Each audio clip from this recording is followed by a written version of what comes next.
Terus terang, aku memang yang ditunggu-tunggu telah pun tiba. Inilah dia, Saga yang baru. Jom aku tunjukkan apa yang barulah.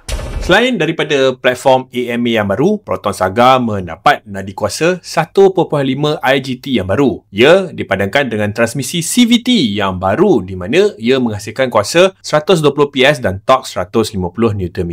Aku dah cuba dan aku terkesima dengan prestasi pemaduan Proton Saga yang baru ni. Jauh berbeza dengan model sebelum ni. Rupa luaran pula, grill di bahagian depan nampak lebih matang dengan sentuhan ethereal bow yang bersambung kepada kedua lampu hadapan. Dekat belakang, Proton perkenalkan lampu bar LED yang memberikan rasa premium pada model ini. Tapi lampu ni ada pada varian premium sahaja. Bahagian dalam tersusun rapi dan cluster display ialah gabungan 9 inci untuk infotainment dan 7 inci untuk paparan meter.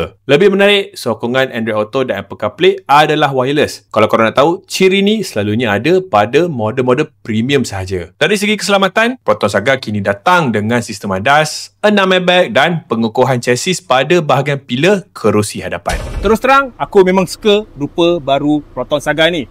Apa pendapat korang? Tinggalkanlah komen banyak ya.